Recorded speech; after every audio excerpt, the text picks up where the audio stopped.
Bom dia, irmãos, paz seja convosco.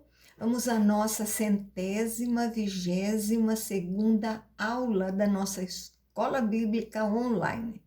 Estamos aí estudando, dando início mesmo hoje à carta do apóstolo Paulo aos Colossenses. Aula passada, nós encerramos a carta do apóstolo Paulo aos Filipenses, com toda a gratidão, com todo amor, ele falando, né, para a igreja de Filipos, tudo aquilo que ele sentia pelos irmãos. Assim também, como alguns conselhos, ele continua falando, e a aula passada também, nós falamos sobre a carta do apóstolo Paulo aos Colossenses. Quando foi escrita, para quem foi escrita, qual o propósito desta carta. E agora nós vamos dar início, né? Paulo aqui falando, fazendo um prefácio e a saudação para a igreja de Colossos. Então, abra sua Bíblia, carta do apóstolo Paulo aos Colossenses, capítulo 1, verso 1 e 2. Espero que você esteja gostando dessas aulas. Curta, compartilhe, comente, fale alguma coisa para sabermos se você está aí nos assistindo e se você está aí gostando das nossas aulas. Então vamos lá. Paulo, apóstolo de Cristo Jesus, por vontade de Deus, e o irmão Timóteo, aos santos e fiéis irmãos em Cristo que se encontram em Colossos, graça e paz a vós outros da parte de Deus, nosso Pai. Então, Paulo se identifica como o autor da carta, nós já falamos isso a semana passada, e supervisor desta obra. Então, mostra a sua credencial, chamado e comissionado para fazer essa obra, juntamente com Timóteo. Diz que não está sozinho na prisão e Timóteo fosse conhecido realizando um trabalho em várias igrejas. Isso quer dizer que Timóteo era o braço direito do apóstolo Paulo. Santos e fiéis, ele está se referindo à igreja de Colossos. Agora Paulo vai falar de ação de graças. 3 e 4, damos sempre graças a Deus Pai de nosso Senhor Jesus Cristo, quando oramos por vós, desde que ouvimos da vossa fé em Cristo Jesus e do amor que tendes para com todos os santos. Então havia no coração de Paulo gratidão pela obra que Deus realizava. Respeita, né, a resposta dos irmãos com fé, né? Gerava gratidão no coração de Paulo. A fé é uma ação interna, amor externo. Então tem juntos as suas práticas e tem ali um amor demonstrado pelo apóstolo à igreja de Colossos. 5 e 6. Por causa da esperança que vos está preservada nos céus, da qual ouvistes pela palavra da verdade do evangelho que chegou até vós, como também em todo o mundo está produzindo fruto e crescendo. Tal acontece entre vós desde o dia em que ouviste e entendestes a graça de Deus na verdade.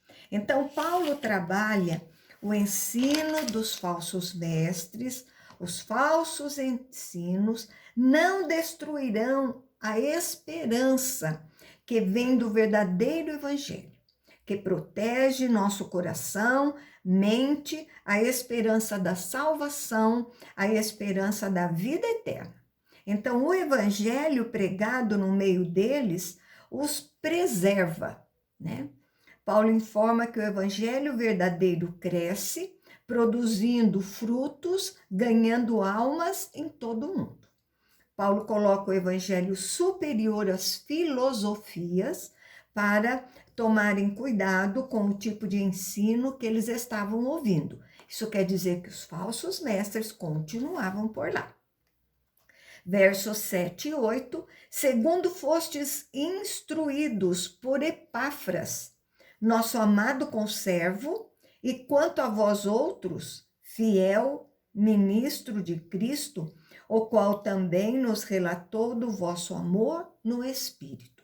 Então, Epáfras instruiu a igreja de Colossos, era de Colossos, autorizado e enviado a levar o evangelho, era um servo de Deus, fiel, e Paulo diz que relatou do amor deles no Espírito, e que vós também eles também tinham uma vida digna com Deus.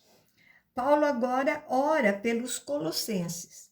Então, 1:9, por esta razão, também nós, desde o dia em que ouvimos, não cessamos de orar por vós e de pedir que transbordeis de pleno conhecimento da sua vontade em toda sabedoria e entendimento espiritual. Então, Paulo ora por eles, intercede pelas igrejas, especialmente pela igreja de Colossos. Paulo pede conhecimento, sabedoria, entendimento. E nessa igreja tem falsos mestres trabalhando nessas áreas filosóficas. E Paulo ora a Deus para que transborde a verdade sobre eles vindo de Deus, e não doutrinas humanas. Verso 10, a fim de viverdes de modo digno do Senhor, para seu inteiro agrado, frutificando em toda boa obra e crescendo no pleno conhecimento de Deus. Então, o objetivo era produzir frutos de vida digna, agradando ao Senhor, chegando à maturidade cristã. Uma vida digna, uma vida correta, agrada a Deus, né? Nos faz dar frutos. Então, é isso que Paulo está dizendo para eles, né? Que o fruto de uma vida digna agrada ao Senhor. E até hoje isso é verdade para nós. 11:12, sendo fortalecidos com todo o poder, segundo a força da sua glória, em toda perseverança e longanimidade, com alegria, dando graças ao Pai, que vos fez idôneos à parte que vos cabe da herança dos santos na luz. Então, a ação de Deus conjunta com a nossa ação de frutificar, com seu poder, age em nós, que nos dá capacidade de não desistir e paciência com controle próprio em situações difíceis. Então, alegria e gratidão é marca do cristão para enfrentar dificuldades. Idôneos é qualificados, né? Dignos de receber nossa parte na herança, porque Deus nos qualificou para recebê-la na luz, no reino de Deus. Agora, Paulo fala da excelência da pessoa e da obra de Cristo. Então, verso 13 e 14, ele nos libertou do império das trevas e nos transportou para o reino do Filho do seu amor, no qual temos a redenção, a remissão dos pecados. Então, Paulo diz que Deus como centro dessa obra realizada na vida dos colossenses, existe um império das trevas. Então, forças do mal, mas não tirou de lá. Então, temos o pagamento, né? A salvação pago por Jesus, que nos libertou, e por causa de Jesus, nós temos o perdão da dívida, e por causa dos nossos pecados é que temos esta dívida perdoada, na excelência da obra de Jesus na cruz do Calvário. Deus nos libertou e não está mais preso, e estamos redimidos pelo Filho, perdoados os nossos pecados.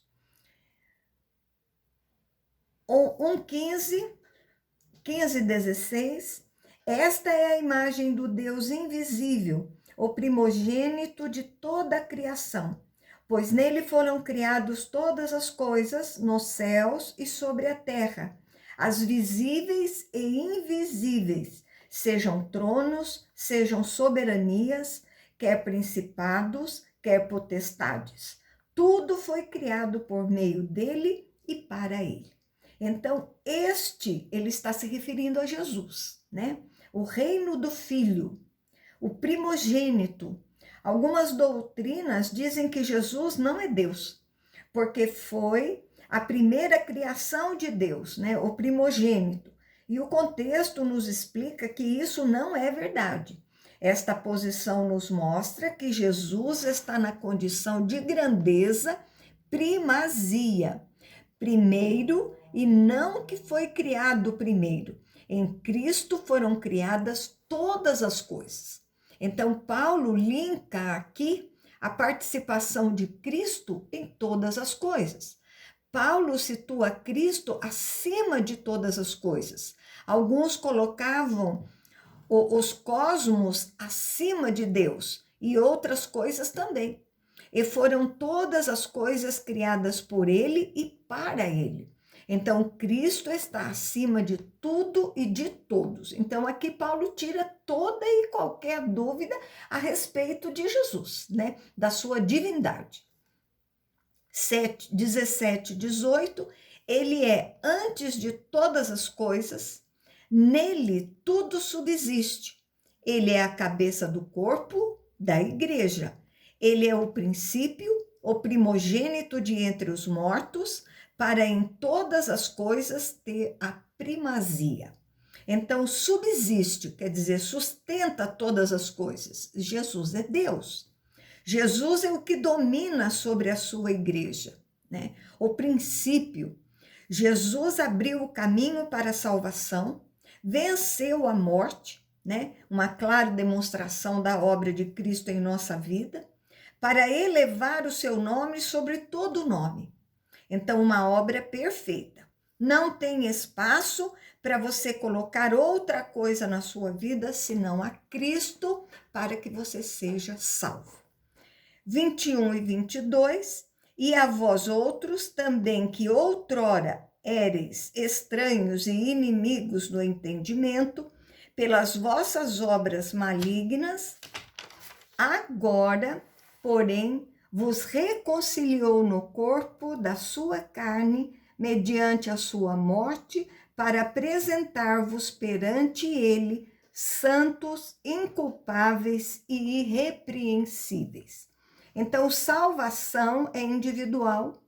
Antes éramos inimigos de Deus, comportamentos que desagradavam ao Senhor, e agora que a morte de Cristo, temos a reconciliação pela fé, crendo no seu sacrifício para sermos consagrados, separados.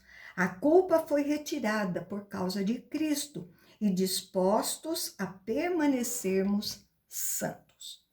23. Se é que permaneceis na fé, alicerçados e firmes, não vos deixando afastar da esperança do evangelho que ouviste e que foi pregado a toda criatura debaixo do céu, e do qual eu, Paulo, me tornei ministro. Apesar de toda a obra feita por Cristo, tomem cuidado para não se desviarem da fé. Permaneçam firmes na fé. Cuidado, porque é possível se afastar do evangelho verdadeiro. Os colossenses, para permanecerem firmes, precisavam estar neste ensino, assim como nós, né? E rejeitarem tudo aquilo que é falso, que é contra a palavra de Deus. Paulo agora vai falar do trabalho dele pela igreja. Verso 24 e 25, agora me regozijo nos meus sofrimentos por vós e preencho o que resta das aflições de Cristo na minha carne a favor do seu corpo, que é a igreja, da qual me tornei ministro, de acordo com a dispensação da parte de Deus que me foi confiada a vosso favor, para dar pleno cumprimento à palavra de Deus. Então existia a falsa ideia de que cristão não podia sofrer. Julgavam dizendo que este Deus de Paulo é muito fraco, porque ele está preso. Desmereciam Paulo pelo seu sofrimento, mas ele se alegra nesses sofrimentos para pregar Cristo. Este era o caminho certo, sofria pelo Evangelho e estava preparado para isso. E isso não era derrota, mas administrado por Deus, de acordo com o plano de Deus. E nós também sofremos neste mundo para que o plano de Deus se cumpra aqui nesta terra, na nossa vida.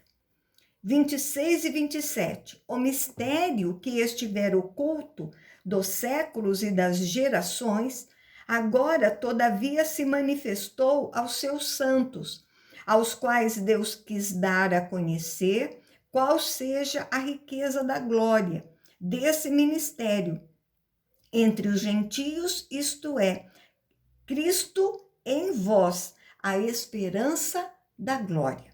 Então existia algo que as pessoas não sabiam no passado, mas estava sendo revelado agora pelo Evangelho. Então, aos seus, a obra de Cristo com os gentios, incluídos nessa obra, não só os judeus. Então, Cristo é a garantia da salvação revelada por Deus. Então, coube a ele ajudar a espalhar esse ministério. Coube a Paulo espalhar esse ministério. E deveria ser ouvido e não ser ouvido os falsos profetas. 28 e 29, o qual nós anunciamos advertindo a todo homem e ensinando a todo homem em toda sabedoria, a fim de que apresentemos todo homem perfeito em Cristo. Para isso é que também me afadigo, esforçando-me o mais possível, segundo a sua eficácia que opera eficientemente em mim. Então, anunciamos, né? Está advertindo, está ensinando. Primeiro se anuncia a mensagem e é advertida da sua condição, e então ensinado a viver. Perfeito, maduro para poder crescer espiritualmente. Paulo se desgasta em levar a palavra, porque tem que advertir, questionar, ensinar, mas me esforço, diz Paulo, mas segundo Deus que opera a sua vida e lhe dá força para continuar. Então, até aqui nós tivemos o prefácio, a saudação de Paulo à igreja, ação de graças, Paulo orando pelos colossenses, a excelência da pessoa e da obra de Cristo e o trabalho de Paulo pela igreja. Agora Paulo vai falar do seu interesse pelos colossenses. Capítulo 2, verso 1 e 2. Gostaria, pois, que soubesseis quão grande luta venho mantendo por vós, pelos laodicenses e por quantos me viram face a face, para que o coração deles seja confortado e vinculado juntamente em amor, e eles tenham toda a riqueza da forte convicção do entendimento, para compreenderem plenamente o mistério de Deus, Cristo. Paulo não foi fundador desta igreja, e através dessa carta ele estreita laços de amizade entre eles. Então Paulo os amava com um amor muito precioso. Paulo deseja que eles saibam que estão totalmente cuidados, amparados pelos líderes, porque Paulo está preso. Possivelmente os falsos mestres traziam falsos ensinos, que a base eram certos entendimentos para as pessoas destravarem poderes cósmicos para a vida deles, fazerem determinadas coisas secretas para ter esse poder à sua disposição. O entendimento não está nessas coisas, mas em Cristo. Na verdade, em Cristo e não nas filosofias dos falsos mestres. O poder não estava em Cristo, mas o poder não estava em Cristo, mas no que eles faziam secretamente. Então, eles estavam ensinando tudo errado ali, trazendo um falso evangelho para eles. 3 e 4, em quem todos os tesouros da sabedoria e do conhecimento estão ocultos. Assim digo para que ninguém vos engane com raciocínios falazes. Paulo usa termos não comuns nas cartas, mas que os falsos mestres usavam para apresentar os seus ensinos. Então, Paulo aplica tudo a Cristo, né? Então, ali, armazenado, oculto, né? Em Cristo. Falazes são pensamentos apresentados, falados bem, constituído, mas enganoso contra o Evangelho. Verso 5, pois embora ausente quanto ao corpo, contudo em espírito estou convosco, alegrando-me e verificando a vossa boa ordem e a firmeza da vossa fé em Cristo. Então, Paulo não está perto deles, mas está perto, se importando, intercedendo por eles, não permitindo os falsos ensinos. Então, boas notícias da fé tem deles, se alegra com isso, mas se preocupa para que resistam aos falsos profetas. O desejo de Paulo pelo progresso espiritual dos colossenses. Versos 6 e 7, ora, como recebestes Cristo Jesus, o Senhor, assim andai nele, radicados e edificados, e confirmados na fé, tal como fostes instruídos, crescendo em ações de graça. Então, recebestes, né? É recordar que entregaram sua vida a Cristo. Não se esqueça disso, né? Andai é um modo de vida diário em Cristo, radicado, enraizado, edificado, construído, confirmado, é um contrato firmado, né? Obrigatório. Honrem a fé de acordo com o aprendido, sendo gratos. Quando se centraliza Cristo, rejeitamos qualquer coisa que diminua Cristo. Agora, a advertência contra os falsos ensinos. 8 e 9, cuidado, que alguém vos venha enredar com a sua filosofia e vãs sutilezas, conforme a tradição dos homens, conforme os rudimentos do mundo, e não segundo Cristo, porquanto nele habita corporalmente toda a plenitude da divindade. Então, Paulo adverte, tenham atenção, para ninguém sequestre vocês com filosofias, ensinos cósmicos, enganando vocês. Mas é inútil, apoiado pelo homem e não por Deus. Rudimentos do mundo, né? No original, poderes cósmicos do mal. Em Cristo está todas as coisas, não em mediadores humanos fazendo coisas ocultas. Verso 10 e 11, também nele estáis aperfeiçoados. Ele é o cabeça de todo o principado e potestades.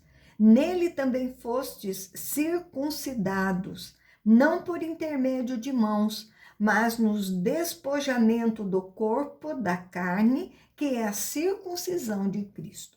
Então, em Cristo, vocês crescem. Mais contato com Deus. Ele é acima das forças espirituais do mal. Circuncidado é o sinal no Antigo Testamento, né? No menino, representando a aliança com Deus. Aqui é o uso figurado, não do Antigo Testamento na pele, mas deixou de agir na carne. Mas tem um compromisso com Cristo, que é a marca no batismo.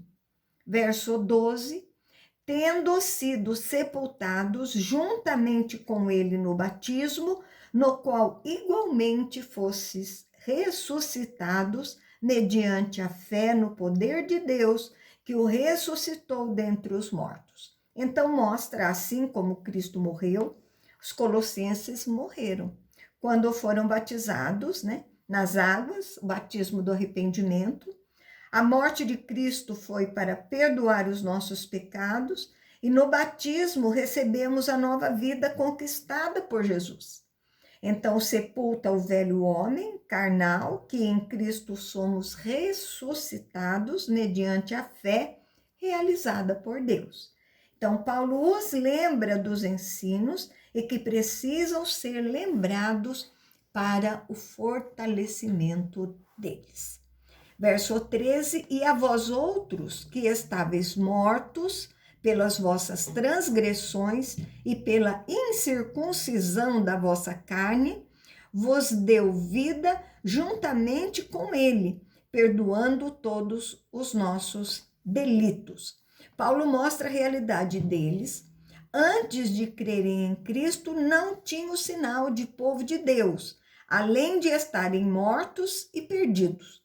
Então, Cristo transformou, os fez vivos agora com ele, cristãos mais Cristo, e se lembrem que Cristo vos deu vida, perdoando os vossos pecados.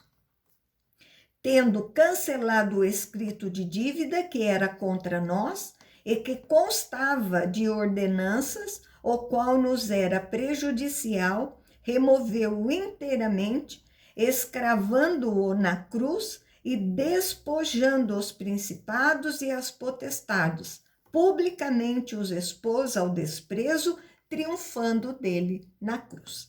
Então, é um escrito de dívida, é um certificado onde consta o valor da dívida.